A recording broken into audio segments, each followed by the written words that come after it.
شروع اللہ کے نام سے جو بڑا مہربان نہایت رحم والا ہے۔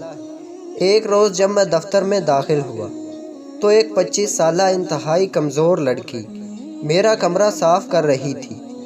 اس کے کپڑے انتہائی پرانے، کپڑوں کا رنگ سفید تھا، لیکن اس پر اتنی گرد پڑی ہوئی تھی کہ وہ مشکل سے سفید نظر آ رہے تھے۔ میں نے اپنی سیکرٹری سے پوچھا کہ یہ کون ہے؟ جواب ملا کہ یہ ہماری پہلی صفائی والی آیا بیماری کی وجہ سے کام چھوڑ گئی ہے، یہ لڑکی اس کی جگہ پر آئی ہے۔ دن گزر گئے، اس بچی کی آنکھوں کی حیا اور چہرے کی معصومیت ایک پیغام دیتی تھی۔ میں نے کبھی اس سے متعلق پوچھنا مناسب نہیں سمجھا۔ اس بات کو کوئی 6 ماہ گزر گئے تو ایک روز میری سیکرٹری نے مجھے کہا کہ اسے 2 چارپائیاں لے دے، اور پھر اس نے وہ واقعہ سنایا جو اس کے ساتھ گزشتہ رات پیش آیا تھا۔ کہنے لگی کہ روزانہ اس کا شوہر سائیکل پر لینے اسے آتا تھا۔ کل جب وہ کافی دیر تک نہیں آیا تو میں اس کو اس کے گھر چھوڑنے چلی گئی۔ یہ ایک ویرانے میں چھپڑ سا تھا۔ میں نے اندر داخل ہونا چاہا تو اس نے روکا کہ آپ اندر نہ جائیں۔ میں زبردستی اندر گئی تو یہ دیکھ کر حیران رہ گئی کہ وہاں پر ماں سوائے ایک لالٹین کے کچھ بھی نہ تھا۔ اس کے 2 بچے زمین پر لیٹے ہوئے تھے۔ میں نے پوچھا کہ تم اور تمہارا خامد کہاں سوتے ہیں؟ تو اس نے زمین کی ایک جانب اشارہ کر کے بتایا کہ وہاں۔ میں نے پوچھا تمہارے پاس کوئی چارپائی، بستر، رضائی، تکیہ، برتن وغیرہ کچھ نہیں؟ تو وہ رو پڑی، کوئی جواب نہ دیا۔ دوسرے دن اسے 2 چارپائیاں لے کر دے دی اور کچھ برتن بھی۔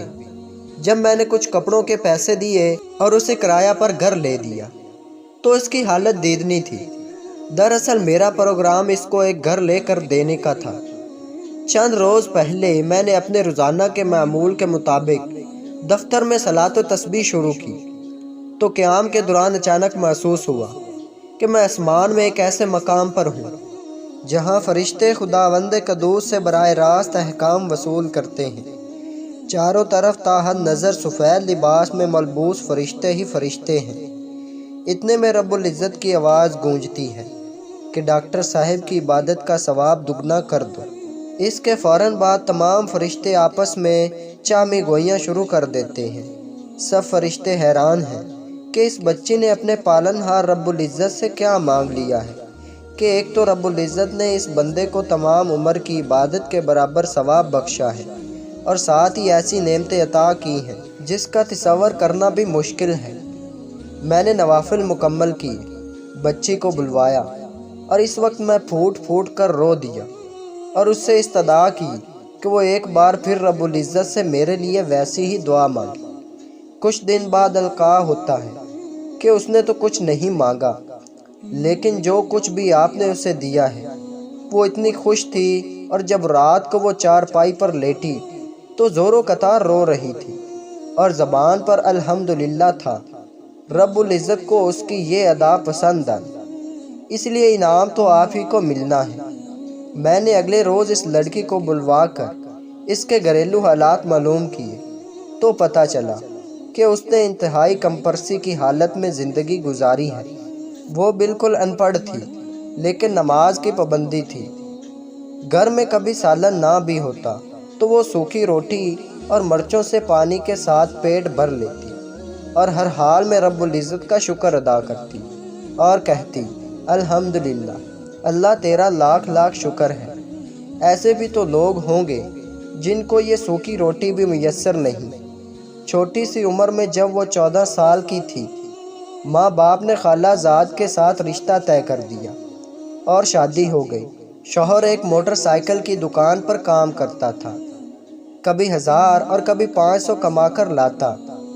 1 سال کے اندر 2 جڑواں بچے پیدا ہوئے۔ کبھی اوپلے تھاپے اور کبھی کسی کے گھر میں ایک وقت کی روٹی اور 2000 ماہانہ پر کام کیا، لیکن ہر حال میں اس نے رب العزت کا شکر ادا کیا۔ شروع میں سسرال والوں نے ایک چپڑ میں رہنے کی جگہ دی، پھر وہاں سے بھی نکال دیا، اور ہم نے معصوم بچوں کے ساتھ بھینسوں کے کمرے کے ایک نکر میں رہ کر گزر بسر کی، اور جب اس اسپتال میں نوکری ملی تو ایک کرایہ کا کمرہ لے لیا۔ آپ جانتے ہیں کہ آج مہنگائی کا کیا عالم ہے، لیکن ہر حال میں ذات باری تعالیٰ کا شکر ادا کیا۔ آج میں اتنی خوش ہوں کہ میں زندگی بھر تصور بھی نہیں کر سکتی تھی کبھی ایسا بھی ہوگا۔ آج پھر میں اپنے رب کے حضور سرب سجود ہوں اور اپنے ڈاکٹر صاحب کی بھلائی اور خوشی کے لیے دعا کرتی ہوں۔ مجھے گھر مل گیا، گھریلو اشیاء مل گئی۔ میں نے جب اپنی بچی سے انتہائی درد مندانہ اپیل کی کہ ایک مرتبہ پھر وہی دعا مانگوں جو تم نے رات کو میرے حق میں مانگی تھی، تو اس نے ذہن پر زور دے کر کہا کہ میں نے تو کچھ بھی نہیں مانگا تھا، میں بس بے انتہا خوش تھی۔ خوشی میں زور و قطار رو رہی تھی اور زبان پر الحمدللہ تھا اور دل میں آپ کے لیے دعا تھی۔ وہ دعا کیا تھی میں نہیں جانتی، صرف اور صرف آپ کی صحت اور خوشی مانگ رہی تھی، اس جہان میں اور آخرت میں بھی۔ اللہ تعالی ہمیں اپنی زندگیوں کو با مقصد کاموں میں لگانے کی توفیق عطا فرمائے، آمین۔ تو دوستو، اگر یہ ویڈیو اچھی لگی ہو تو چینل کو سبسکرائب کیجیے۔ تو ملتے ہیں ایسی اچھی ویڈیو میں، تب تک کے لیے اللہ حافظ۔